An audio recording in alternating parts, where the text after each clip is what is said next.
ربي يسعد أوقاتكم بكل مكان عم بتتابعوني منه. معاكم أخوكم محمد يونس. آه بالفترة الأخيرة عم شوف على جروبات على الفيسبوك، مثل جروب أنا وابن عمي مساعد الغريب.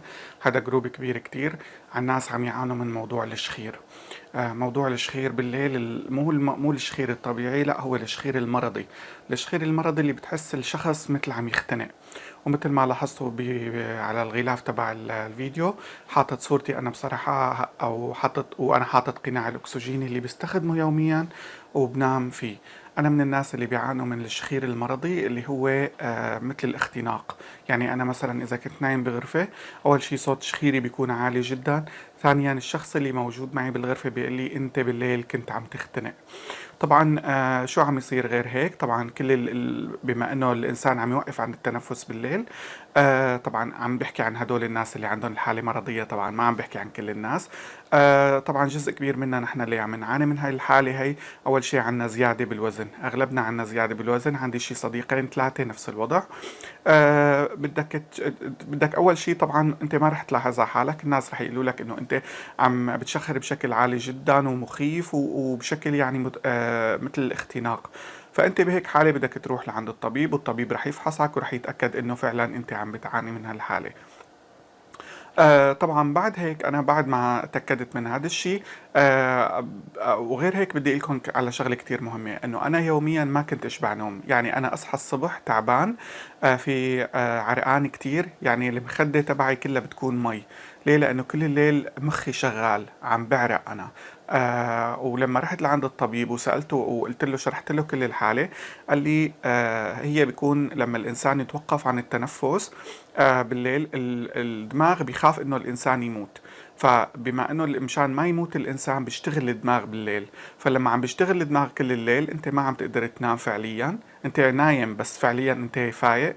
وغير هيك انت عم تعرق كتير، ولما عم تصحى الصبح بتحس حالك فعلا مرهق جدا، وتمك ناشف تماما، واحيانا في مرار، ويعني نومتك كانت ما إلها اي فائدة. فالحل لهذا الشيء بيبعتك على مستشفى، او احيانا ممكن يعطيك جهاز يعني تعلقه معك بالبيت وقت تنام تشغله، وبيبين معه فعلا انت كم مرة عم ينقطع نفسك. بصراحة انا فعلا اعطاني هذا الجهاز وقبل الفحص، وبعدين لما رحت لعنده قرأ التأشيرات تبعه، فقال لي انه فعلا انت بالليل عم ينقطع نفسك بشكل كبير.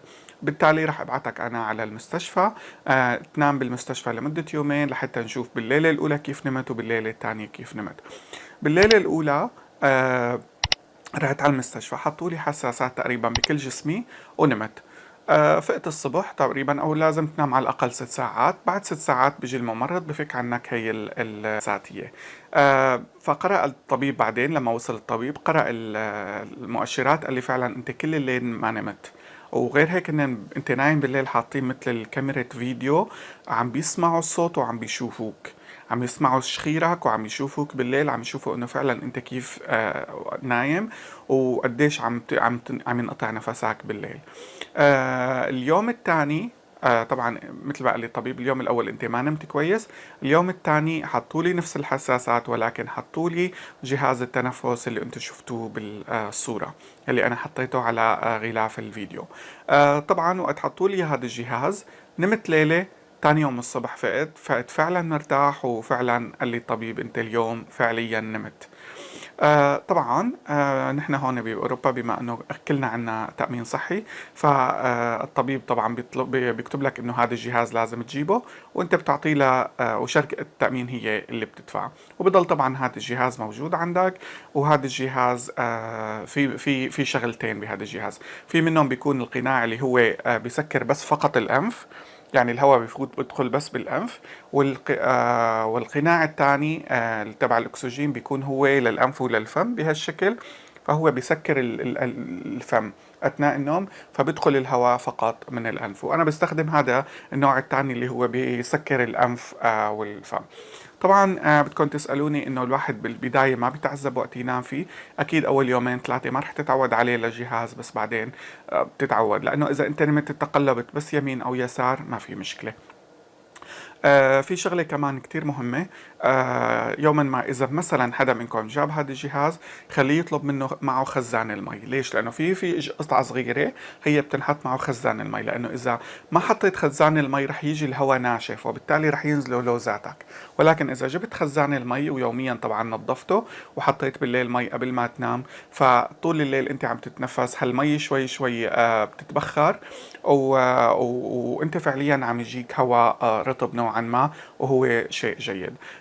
طبعا هذا الشيء يعني إذا أنتم عندكم مشكلة بيقولوا لها بالإنجليزي سليب أبنيا، أو بالألماني شلاف أبنيا، أو متلازمة انقطاع التنفس أثناء النوم بالعربي، إذا موجودة عندكم لا تهملوا حالكم أبدا، لحقوا حالكم وروحوا على الطبيب. وإذا احتجتوا تاخذوا هذا جهاز الأكسجين، هو جهاز بسيط جدا وعادي، بتحطوه جانب السرير ويوميا بتناموا بكل أمان، وعلى القليلة بالنهار بيكون عندكم نشاط كافي. طبعا رح تفرق معكم من السماء للأرض الشغلة. بتمنى يا رب يكون هالفيديو مفيد لكم، وبتمنى أنه تشتركوا بقناتي وتدعموني باللايك، تفعيل زر الجرس، وإذا عجبكم كمان تنشروه مع أصحابكم. أخوكم محمد يونس، تحياتي.